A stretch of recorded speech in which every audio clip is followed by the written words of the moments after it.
Doctor Anshul Abhijit कि हम वो गाना चलाया करते थे मीडिया वाले, महंगाई डायन खाया जात है, पीपली लाइव, मेरे दोस्त महमूद फारूकी ने ही और उनकी बीवी ने ये फिल्म बनाई थी कि महंगाई डायन खाया जात है।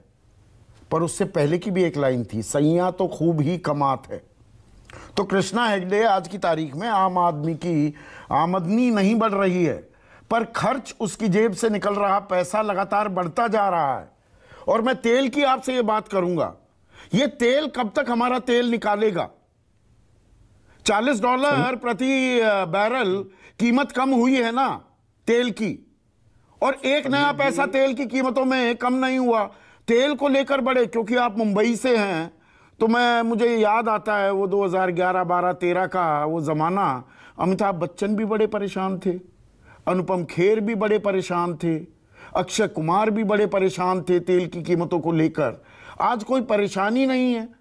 तेल की कीमतें क्या घटनी नहीं चाहिए जब कच्चे तेल की कीमतें अंतर्राष्ट्रीय बाजार में घट रही हैं 7 महीने से? संदीप जी, डॉक्टर अंशुल जी ने कहा था कि आंकड़े आधे सच दिखाते हैं, तो अभी कांग्रेस के टाइम से थोड़ा आधा सच दिखाना शुरू करता हूं। इन्फ्लेशन जो है कांग्रेस के टाइम पे 2009 में 10.88 थी, लगभग 11%, और आज हो गई है 6.67। और कांग्रेस जब उन्होंने सत्ता छोड़ा तब 6.67% था, आज 5.3 और 4% के बीच में है। यानी ऑलमोस्ट आधा से भी कम जो है वो इन्फ्लेशन हुआ है। जो जीडीपी है वो भी बढ़ गया है। कहां बढ़ गया? जीडीपी 3.74 से लेके 8.68 तक बढ़ा है। आज हमारा economy top 5 economies of the world में है। कृष्णा हेगड़े, अब आधी आपने अच्छा किया। 1 मिनट रोकूंगा ना सर,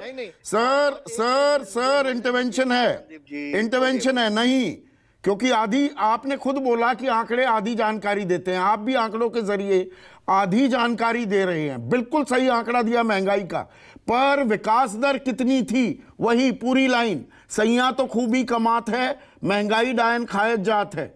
उस वक्त 8 साढ़े 8% की बहुत सारे जो पदार्थ है या फिर सब्जी बाजी है उनका भाव बढ़ रहा है। लेकिन आपको यह भी समझना पड़ेगा, जो किसान हमसे पैसा मांग रहा है, दूध पर हम ऑलमोस्ट 50% ज्यादा पैसा किसान को दे रहे हैं, द्राक्ष पे दे रहे हैं, शुगर केन पे दे रहे हैं। और आज जो पैसा शुगर केन पर क्या बढ़ा दिया आपने? नहीं सुनिए ना, नहीं, आप ऐसे कहकर थोड़ा मैं जाने दूंगा आपको। क्या बढ़ा दिया आपने? नहीं बताइए, एसएपी कितना बढ़ा महाराष्ट्र का, प्लीज बताइए। नहीं सुनिए ना, और जो ऐसे नहीं मैं जाने दूंगा कृष्णा हेगड़े। नहीं, अरे मैं बोल रहा हूं, ऐसे हल्के से नहीं निकलने देता हूं मैं किसी को। आपने नहीं, आपका रिसर्च अच्छा है, मैं जानता हूं संदीप। बताइए ना, एसएपी में 1 रुपया भी बढ़ा है महाराष्ट्र में? लेकिन आपने जो तेल के बारे में बात किया और कहा कि इतने बैरल, $140 बैरल था और अभी $100 हुआ है। लेकिन आपको ये भी समझना पड़ेगा, $80 हो गया वो, $100 बैरल हुआ होगा।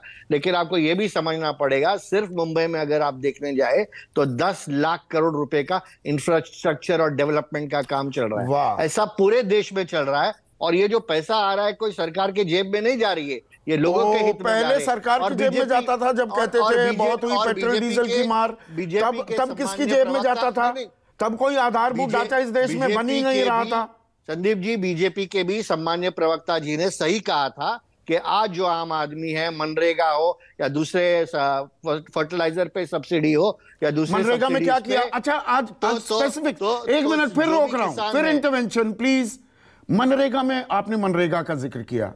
मनरेगा का बजट 98,000 करोड़ था लास्ट टू लास्ट ईयर, 2 साल पहले। उसे घटाकर 73,000 करोड़ किया। रिवाइज्ड एस्टिमेट्स 89,000 करोड़ के हुए। इस साल मनरेगा में 60,000 करोड़ आपने बढ़ाया कहां है? घटा दिया। मनरेगा का बजट हमने स्ट्रीमलाइन किया। अच्छा, कांग्रेस के सरकार में मनरेगा में बहुत सारा भ्रष्टाचार हो रहा था, उसे हमने स्ट्रीमलाइन किया।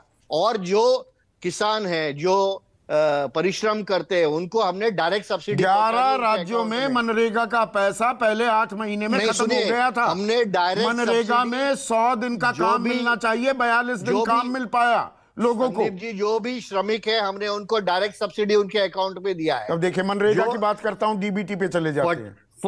नहीं, मैं आपको बता रहा हूं ना क्योंकि आप बोल रहे हैं कि पैसा कहाँ जा रहा है, डॉलर का पैसा कहाँ जा रहा है, आम तेल का आदमी पैसा कहाँ जा रहा की है, जेब तो से मैं आपको पैसा